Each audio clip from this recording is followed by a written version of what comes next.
Hello everyone and welcome back to my channel. If you are new here, my name is Caitlin and I upload a whole bunch of different types of videos on this channel, mainly surrounding true crime and psychological cases, as well as a little bit of fashion and lifestyle sprinkled in where I can. Today I'm back with a little bit of a different video. You guys always seem to want more and more of my psychology related videos, and they are obviously my favourite types of videos to create as well, but there aren't always loads of things for me to be able to research. So if you actually have any requests, then feel free to leave them down below, as well as in the link that I have in my description. I have a link to something called requestacase.com, which is a place where you can leave any of your specific case requests. So I thought today's video was a little bit different and it might be quite interesting to discuss with you guys, since it is still psychology related, but it's not like an experiment video like all of the ones that I've done in the past. Today we're going to be talking about some of the most unusual, some of the rarest psychological disorders that there have been reported cases of. I thought it would be quite interesting because a lot of these I hadn't heard of, and obviously they're extremely rare, but some of them are quite unusual, so I thought it'd be interesting to discuss with you guys. Just a very quick disclaimer, I'm not claiming to be an expert by any means in any of these disorders, nor any of the cases that I discuss over on my channel.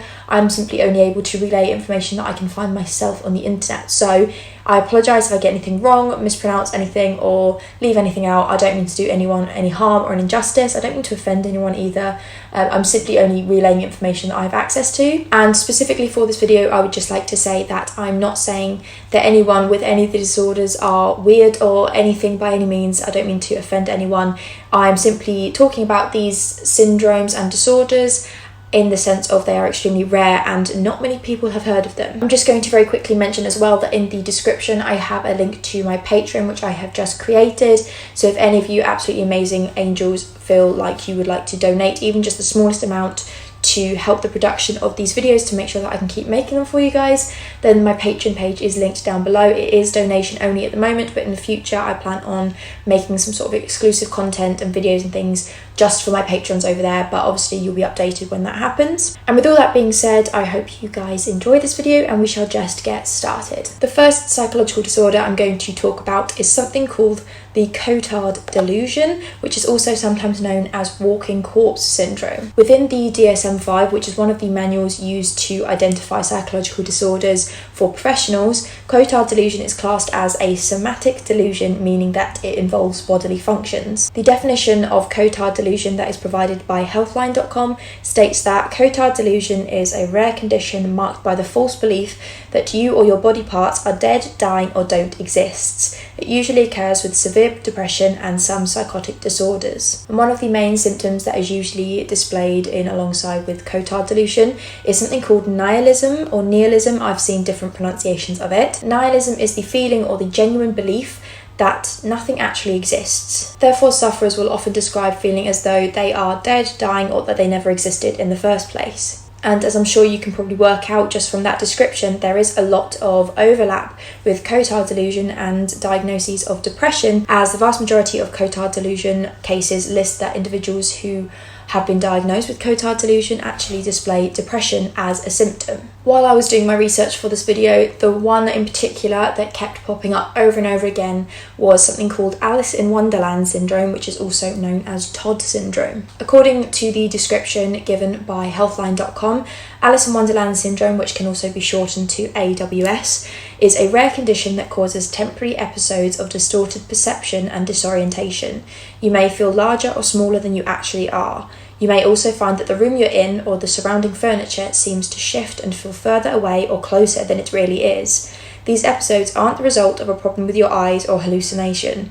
They are caused by changes in how your brain perceives the environment you're in and how the body looks. The syndrome itself was discovered by a man named Dr. John Todd, hence its alternative name, in the 1950s, and it was him that made the comparison to its similarities with the popular Lewis Carroll novel. The next one I'm going to talk about is something called Capgras Delusion, which is one that I have myself come across the odd few times. I've never really been sure of what it is, but I've heard it referred to quite a few times. So the definition that I found again on healthline.com states that Capgras syndrome is a psychological condition. It's also known as imposter syndrome or Capgras delusion. People who experience this syndrome will have an irrational belief that someone they know or recognise has been replaced by an imposter. They may, for example, accuse their spouse of being an imposter of their actual spouse. In some cases, the person experiencing the delusion may believe an animal, object, or even a home is an imposter. Capgras Syndrome can affect anyone, but it's more common in women. In rare cases, it can also affect children. So yeah, essentially from that description, I'm sure you can kind of work out what it is, but it's when someone actually genuinely believes that another person that they know isn't actually that person, that there's someone else that has taken over their body or is pretending to be them, a very, very good imposter. And so it leads to a lot of distrust and being very, very distressed. People who suffer from Capgras syndrome can get very, very, very upset because they feel as though everyone around them that they loved is actually an imposter trying to infiltrate their lives. Capgras syndrome is also comorbid, which means it kind of overlaps with a number of other psychological conditions such as Alzheimer's, dementia and schizophrenia, as all of these have the ability to affect memory and also cause a negative sometimes or a skewing effect on a sense of reality. There was a study carried out that took place in a university hospital over the space of about 5 years, where they essentially examined the prevalence, so how common Capgras delusion was in this setting through this time period. And it was found that there was a prevalence rate of Capgras syndrome was 1.3% over the 5 years. Obviously, studies like this have to take place in specific settings, in specific timeframes, because these conditions are extremely rare, which means they're very unlikely to just come across in multiple cases in a very short span of time.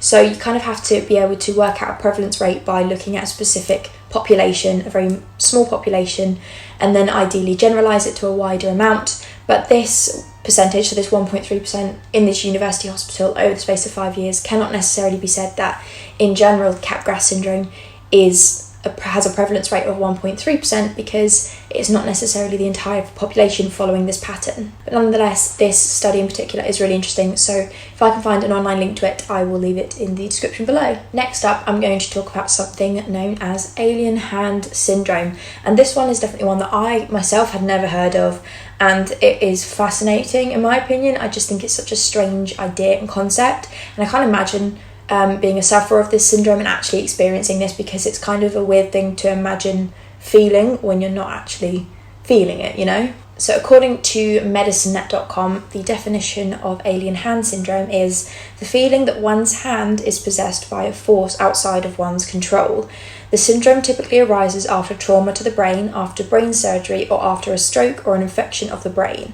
A person with the alien hand syndrome can feel sensation in the affected hand, but thinks that the hand is not part of their body and that they have no control over its movement, that it belongs to an alien. So as kind of mentioned in the description, it can arise as a number of different things, typically a brain injury, which includes those affecting the corpus callosum or the frontal lobe of the brain. And currently there is no known treatment to alien hand syndrome, only ways to kind of combat the symptoms and the feeling of it. Next one I'm going to discuss is something called Stendhal Syndrome, which is also sometimes referred to as Florence Syndrome. And this one in particular, I think, is the one that really, really fascinated me, because I'd never in my life heard of anything like this, and I didn't realise it could actually be a thing.